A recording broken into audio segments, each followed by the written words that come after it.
was supposed to have a sergeant film me, but I might just pull this one out. That's okay. I mean, Call and see. I'm not all that worried about it. I don't think you're gonna cut me up and make me look dumb. I trust you. Oh no. I mean, I might say something dumb, but I don't think it's gonna be because you cut it up and made me look stupid. I'll just record it myself. We're all right. Are you all ready? Are we ready? Everybody got their mic checks? Yes. We're all good? Thank you. You sure? Yes. All righty, Roo. All right.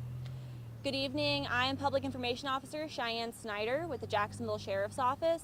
This afternoon, shortly before 4:30, patrol officers responded to the area of 7700 103rd Street in reference to an armed bank robbery. The investigation has revealed thus far that the suspect entered the bank and displayed a firearm. He demanded money from the employees, and the employees complied. As the suspect was exiting the bank, patrol officers were arriving on scene, and the suspect entered a vehicle that the patrol officers immediately recognized as a car that had previously been reported stolen earlier in the day.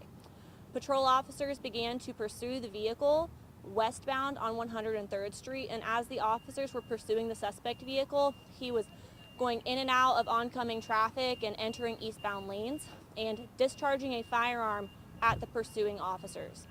In the area of 9400 103rd Street, the suspect entered eastbound lanes and struck a pickup truck. The officers blocked the suspect vehicle and he was taken into custody. The occupants of the pickup truck were a grandfather and his granddaughter. They were both transported to a local hospital with non-life-threatening injuries, as was the suspect and one police officer. There were no injuries reported at the bank. This continues to be an active investigation. Our traffic homicide unit, robbery unit, crime scene unit, and the FBI are all on scene conducting an investigation. But we ask anyone who has any information to call us at 904-630-0500 or email us at jsocrimetips@jaxsheriff.org. If anyone has any information and they want to stay anonymous, they can call First Coast Crime Stoppers at 1-866-845-TIPS. And right now there's one lane open and we're kind of having traffic moving. We're hoping that it'll be opened up completely within the next hour or so. Was the granddaughter, was she a minor? Yes, it was a child. Do you know the age? I do not.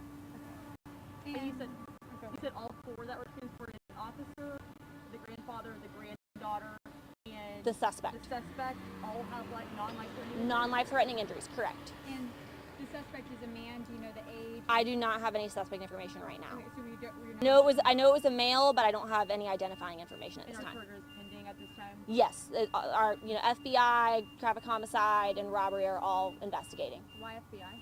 They investigate bank robberies. Okay. So how did the suspect get stopped? Was it because they crashed into a truck? They crashed into the truck. They entered oncoming traffic and struck the vehicle head on. Was the truck heading Eastbound, and the suspect entered eastbound lanes traveling westbound and struck it end to end, and then the officers blocked the suspect vehicle. So, did the suspect ever fire any shots at the officers as he was leaving the bank? No, not that we're aware of, but it was while he was driving. We have confirmed that he was discharging his firearm at the pursuing officers. But he had his own gun. Yes. Did any officers have to fire their weapons? No officers discharged their weapons in this incident. So, in the patrol cars, just blocked them in, or did they like pin the suspect in, or like make contact with any? They made contact with the vehicle. So there is a patrol vehicle that has some pretty significant damage from blocking. And then there's another patrol car that came behind the suspect vehicle, so he couldn't back up, and that vehicle doesn't have any damage that I saw. So how far was the chase? That's a good question. I'm not sure how far it was. It was from the 7700 block to the 9400 block, so you can probably calculate it. I'm not sure though, I'm sorry. So, and where was this vehicle reported stolen from? I don't have that information, but I can find the report and we'll fulfill the records request in the morning. What kind of car was the suspect in? It was a sedan. I'm not sure what kind of car it was though. White? Yeah, it was a white car. And it was earlier today when it was stolen. Yes, I'm not sure of the time though. Like I said, we'll fulfill a records request in the morning. I'll get all the case numbers. Only one suspect in the suspect's vehicle? Yes. Were you able to recover the money that? I'm not sure. It's still under investigation by robbery and FBI. So we don't know like how much We don't know. I don't know the exact. I'm sorry, the exact amount or recovery or anything like And that. so JSO was arriving at the bank as the suspect was leaving. Yes, Okay. Can you talk to the great work that JSO did? they did a getting there? phenomenal job. I mean, the patrol officers responded quickly. They immediately identified that vehicle as a vehicle that had been stolen earlier in the day. The officers had been looking for that car all day. They were aware of it, and they immediately saw it. They observed the suspect exiting the bank with a firearm and immediately began pursuing that vehicle. They did a fantastic job today. Do you know how fast the suspect was driving? No, it's still going to be under investigation how fast the pursuit was. And since it wasn't mentioned, but just in case, there was no injuries inside the bank. No, there were no injuries inside the bank. So the bank, did the bank push a silent alarm to alert the police? I'm not sure how the law enforcement was notified. That's going to be part of the investigation by robbery and the Law FBI. enforcement Was was able to- notified. We were notified and we responded very quickly. Patrol officers were there within minutes. As the suspect was like walking out of the bank with a gun. Yes. And you said that this should wrap up in the next hour? I would hope within the next hour or so. They're working on getting those cars loaded up, and then they're going to have to clear some glass out of the roadway, and hopefully we'll be moving soon. Okay. Is anybody not able to get to their home right now?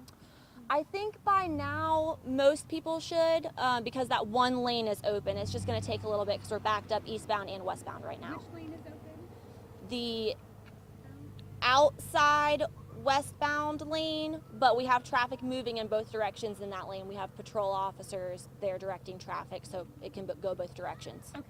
And then, sorry, I just want to clarify, 3 total vehicles with damage. Yes. The truck, the suspect's stolen vehicle, and the patrol car. Yes, correct. But there was one other officer. The other involved. officer, yes, pinned the back of the suspect's vehicle so he couldn't back up. Okay. Yep.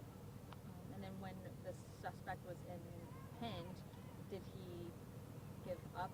I don't know if there are any resisting charges, but I do know that they were able to take him into custody and that he was transported with non-life-threatening injuries. Anything else?